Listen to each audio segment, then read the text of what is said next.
Hello! Good morning! So, meron po akong isi-share sa inyo about po sa aking experience, about po sa aking mga paa na dati po'y mabaho. So, ngayon, gusto ko pong i-share sa inyo kung paano po nawala yung baho ng aking mga paa. Papakita ko po sa inyo. Ng balte. Lalagyan ko siya ng mainit na tubig. Okay, so, kukuha ko ng mainit na tubig dito. So, meron po kaming machine. So, ayan. So, mainit na tubig po yan siya. Tcharan!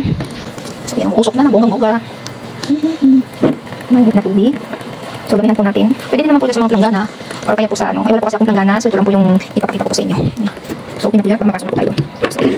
So, ayan na po. Then, lalagyan po natin siya ng tubig. Ayan.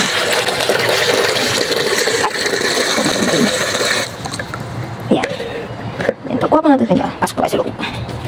So, ayan. Tutut. Ayan. Dito po natin siya ilagay. Lalagyan po tayo ng so, natin yan. Tcharan! At tapos, kumuha po ako ng asin. Ayan, asin. Tapos, isang malinis na damit. Ito po kasi hindi ko na ginagamit. So, kasi malugak na po siya. Or, ano po, mawasak na. So, ayan po. Maglalagay po ako ng asin po dito sa ating balde. So, depende po sa inyo kung gaano kadaming asin ang ilagay ninyo. Pero sa akin po talaga madaming asin ang nilalagay ko para po umalat siya ng bonggang-bongga. At mamatay po talaga ang mga bakterya. So, ayan po. Ang ginawa ko nung mabaho po ang aking mga paa. So, ayan. Ang dahil dyan, ayun na siya. Ready na siya. So, baka mainit. Mainit na. Pero mas maganda po yung medyo init na init. Yan. Ayan siya. Ibabad nyo lang po siya. Tapos, pwede nyo po siyang i-massage. Ang init.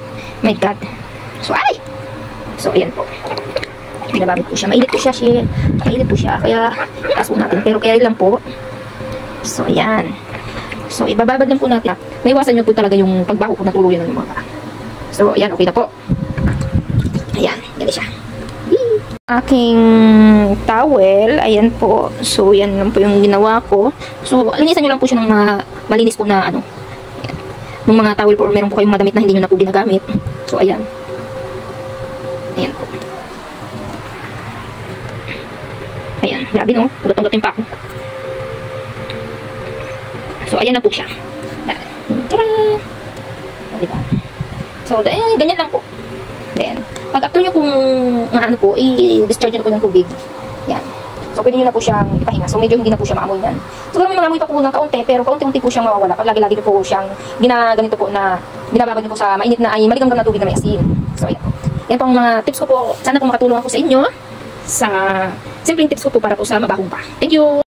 So, sinare ko sa inyo ka naman po sa pagbabad po ng paa sa maligamgam na tubig. So, I hope na makatulong po ako yung tips ko po sa inyo para po maiwasan po yung tulong yung pagbaho ng mga paa. Pero, thank you for watching. Please subscribe po. Maraming salamat.